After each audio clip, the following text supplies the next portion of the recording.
Tous les ans en hiver se joue dans d'innombrables familles le même rituel.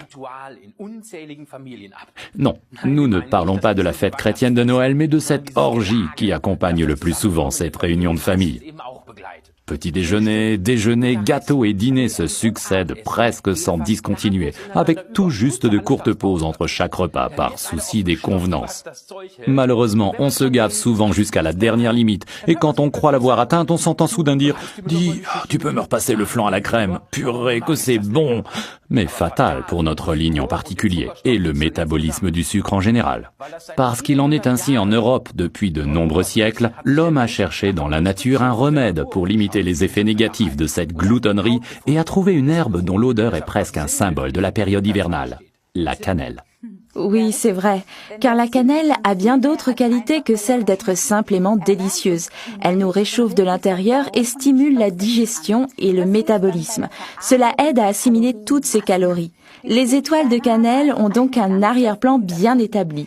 C'est pourquoi il est recommandé de boire Forever Blossom Herbal Tea, dont la cannelle est le principal ingrédient, avec l'article numéro 49. À chaque fois qu'on veut remédier aux effets d'une période de jeûne, ou bien ceux d'un régime ordinaire, ou encore quand il ne s'agit plus vraiment de se restreindre. Découvrez grâce à cette tisane pourquoi depuis 5 millénaires, les hommes font confiance à cette épice qu'on appelle la cannelle. Dans notre tisane Herbal Blossom, seule la saine et très onéreuse cannelle de Ceylan est utilisée. En effet, il existe aussi la casse de Chine. Très bon marché, mais moins bénéfique pour l'organisme. D'ailleurs, on la trouve souvent en prêt à commencer. Alors il faut mieux rester en bonne santé en faisant soi-même ses gâteaux. Mais voilà, maintenant l'ingrédient principal qui donne son nom au Aloe Blossom Herbal Tea, les fleurs de l'aloès. Ces fleurs légèrement basiques sont les bienvenues après une journée stressante et saturée en acidité.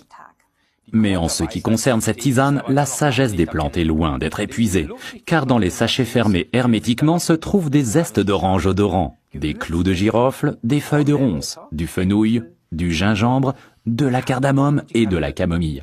Cette mixture contient des huiles essentielles légèrement stimulantes et volatiles, ce qui explique le conditionnement unitaire. Si on prend le temps de s'informer sur Internet à propos de ces plantes, on se rend compte qu'en l'occurrence on est tombé sur un véritable filon. Et on s'aperçoit aussi que l'on ne retrouve pas ces épices dans les plats de Noël seulement pour de simples raisons de goût. C'est pourquoi l'Aloe Vera Blossom Tea, article numéro 49, est stimulant, même sans caféine. Sur l'emballage, on indique un sachet par tasse. Ceux